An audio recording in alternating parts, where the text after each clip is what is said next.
Welcome to Priyanshi study point. हमारा पहला प्रश्न है आज का, अत्यंत निम्न ताप पर भौतिकी के अध्ययन को क्या कहते हैं? तो इसका सही उत्तर है क्रायोजेनिक्स। हमारा अगला प्रश्न है, किसी तारे का रंग किससे निर्धारित होता है? तो इसका उत्तर हमारा है तारे के ताप से। अगला प्रश्न है, रासायनिक दृष्टि से भारी जल यानी हैवी वाटर क्या है? तो इसका सही उत्तर है ड्यूटेरियम ऑक्साइड। दोस्तों, भारी जल को हम ड्यूटेरियम ऑक्साइड कहते हैं। हमारा अगला प्रश्न है, हीलियम को छोड़कर सभी अक्रिय गैसों की बाह्य कक्षा में कितने इलेक्ट्रॉन होते हैं? तो इसका सही उत्तर है 8 इलेक्ट्रॉन होते हैं। अगला प्रश्न है हमारा,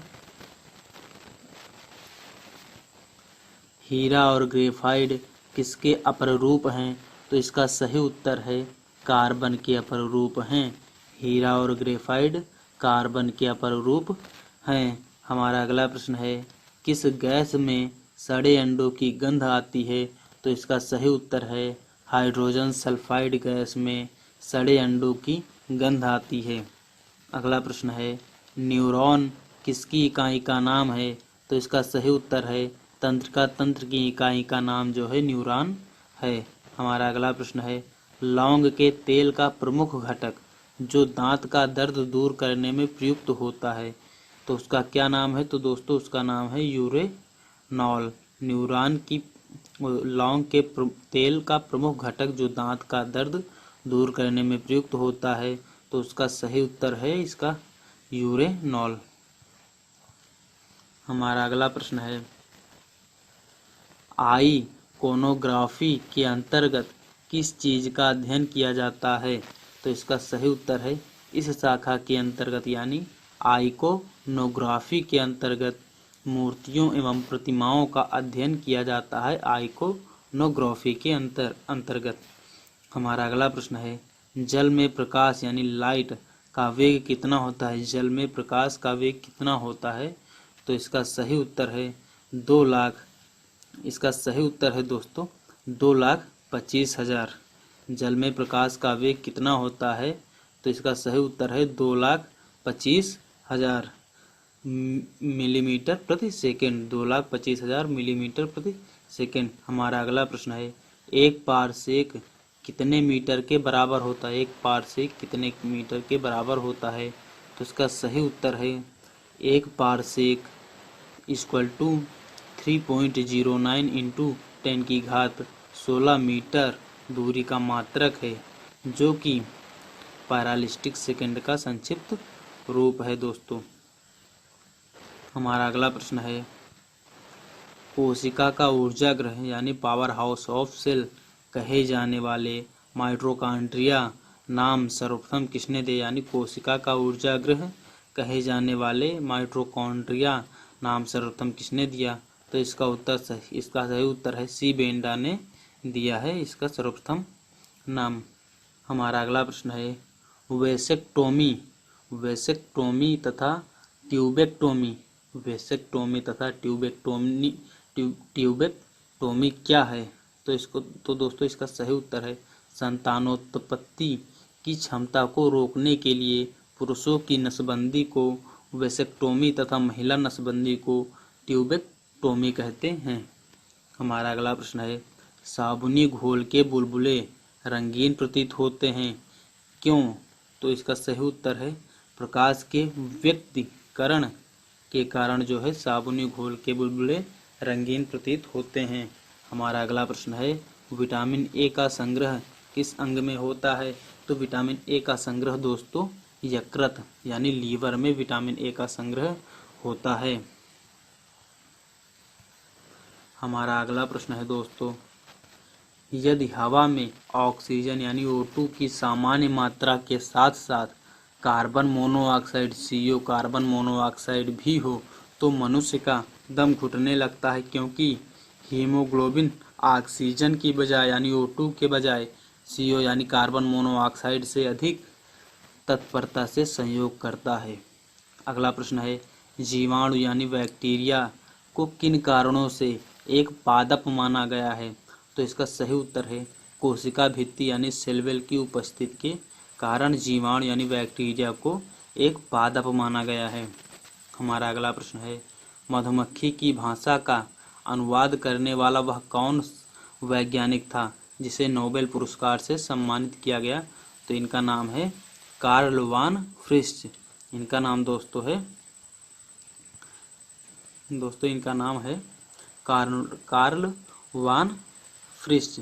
कार्ल वान फ्रिश नाम है इनका। हमारा अगला प्रश्न है, किस विटामिन की कमी से सूखा रोग होता है? तो विटामिन डी की कमी से दोस्तों सूखा रोग, विटामिन डी की कमी से सूखा रोग हमारा होता है। अगला प्रश्न दोस्तों, खसरा रोग किससे फैलता है? खसरा रोग किससे फैलता है? तो वायरस से खसरा रोग फैलता है। खसरा रोग किससे फैलता है? तो दोस्तों वायरस से खसरा रोग फैलता है। हमारा अगला प्रश्न है, इंसुलिन की खोज किसने की? इंसुलिन की खोज किसने की? तो बेंटिक वेस्ट ने इंसुलिन की खोज की। हमारा अगला प्रश्न है दोस्तों, हाइड्रोपोनिक्स किससे संबंधित है? हाइड्रोपोनिक्स किससे संबंधित है? तो बिना मिट्टी पानी की खेती से हाइड्रोपोनिक्स संबंधित है। हमारा अगला प्रश्न है, कॉड लिवर ऑयल किस विटामिन का प्रचुर स्रोत होता है? कॉड लिवर ऑयल किस विटामिन का प्रचुर स्रोत होता है? तो इसका सही उत्तर है विटामिन ए तथा डी का। हमारा अगला प्रश्न है, किस ताप पर एंजाइम सर्वाधिक सक्रिय होते हैं? किस ताप पर एंजाइम सर्वाधिक सक्रिय होते हैं? तो 40 डिग्री सेंटीग्रेड पर, 40 डिग्री सेंटीग्रेड पर एंजाइम सर्वाधिक सक्रिय होते हैं। हमारा अगला प्रश्न है दोस्तों, जब दो वस्तुएं किसी तीसरी वस्तु के तापीय संतुलन में है तो वे परस्पर भी तापीय संतुलन में होती है, यह नियम क्या कहलाता है? तो इसका उत्तर है ऊष्मागतिकी का शून्यांक नियम। ऊष्मागतिकी का शून्यांक नियम कहलाता है। हमारा अगला प्रश्न है, रमन प्रभाव जिसके लिए सीवी रमन को नोबेल पुरस्कार प्रदान हुआ का संबंध भौतिक विज्ञान के किस विषय से था? तो इसका उत्तर सही उत्तर है अल्फा किरणों के द्वारा जो है रमन प्रभाव जिसके लिए सीवी रमन को नोबेल पुरस्कार प्रदान किया गया था, ये भौतिक विज्ञान से संबंधित है और इसमें टॉपिक है अल्फा किरणों के। हमारा अगला प्रश्न है, पटाखों व बारूद में लाल रंग किसके कारण होता है? पटाखों व बारूद में लाल रंग किसके कारण होता है?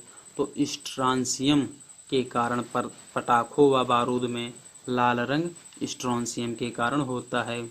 ये एक पदार्थ है स्ट्रांसियम।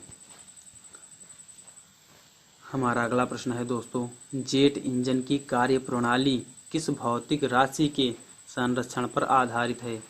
जेट इंजन की कार्य प्रणाली किस भौतिक राशि के संरक्षण पर आधारित है? तो इसका सही उत्तर है संवेग संरक्षण के आधार पर जेट इंजन की कार्य प्रणाली संबंधित है। अगला प्रश्न है, जीन शब्द का प्रतिपादन किसने किया? तो इसका सही उत्तर है डब्ल्यू जोहानसेन ने। जीन शब्द का प्रतिपादन किसने किया? तो डब्ल्यू जोहानसेन ने किया। हमारा अगला प्रश्न है, कंप्यूटर में प्रयुक्त होने वाला आईसी चिप किसका बना होता है? कंप्यूटर में प्रयुक्त होने वाला आईसी चिप किसका बना होता है? तो इसका उत्तर है सिलिकॉन का बना होता है कंप्यूटर में प्रयुक्त होने वाला आईसी चिप। अगला प्रश्न है हमारा, भारत की सिलिकॉन वैली कहाँ स्थित है? भारत की सिलिकॉन वैली कहाँ स्थित है? तो इसका सही उत्तर है बंगलौर में। भारत की सिलिकॉन वैली बंगलौर में स्थित है। हमारा अगला प्रश्न है, भोपाल दुर्घटना में किस गैस का रिसाव हुआ था? भोपाल गैस दुर्घटना में किस गैस का रिसाव हुआ था? तो मिसाइल आइसोसाइनेट का भोपाल गैस दुर्घटना में इसका रिसाव हुआ था, मिथाइल आइसोसाइनेट का। हमारा अगला प्रश्न है, कांच की समतल प्लेट की फोकस दूरी कितनी होगी? कांच की समतल प्लेट की फोकस दूरी कितनी होगी? तो इसका उत्तर है अनंत, सबसे अधिक दूरी होगी यानी अनंत। हमारा अगला प्रश्न है दोस्तों, यदि कोई व्यक्ति दूर की वस्तुओं को स्पष्ट नहीं देखता है, यदि कोई व्यक्ति दूर की वस्तुओं को स्पष्ट नहीं देख सकता है तो उसकी दृष्टि में कौन सा दोष होगा? तो निकट दृष्टि दोष, मायोपिया होता है। हमारा अगला प्रश्न है, मानव शरीर की सबसे छोटी मांसपेशी का क्या नाम है? मानव शरीर की सबसे छोटी मांसपेशी का क्या नाम है? तो दोस्तों इसका सही उत्तर है स्टेपीडियस। मानव शरीर की सबसे छोटी मांसपेशी का क्या नाम है? तो इसका नाम है स्टेपीडियस और ये कान में पाई जाती है। हमारा अगला प्रश्न है, पौधे के किस भाग में प्रायः परागकणों का निर्माण होता है? पौधे के किस भाग में प्रायः परागकणों का निर्माण होता है? तो इसका सही उत्तर है फूल। पौधे के जो फूल भाग है इसमें परागकणों का निर्माण होता है। हमारा अगला प्रश्न है, 1 इंच में कितने मिलीमीटर होते 1 इंच में कितने मिलीमीटर होते हैं? तो 25.4 मिलीमीटर 1 इंच में होते हैं। आई होप दोस्तों ये वीडियो आपको पसंद आया होगा। अगर आप हमारे चैनल पर नए हैं और ये वीडियो आपको पसंद आया हो तो हमारे चैनल को सब्सक्राइब कीजिए, और अगर आपको ये वीडियो पसंद आया है तो लाइक कीजिए, अपने दोस्तों को शेयर कीजिए। धन्यवाद। मिलते हैं नेक्स्ट वीडियो में।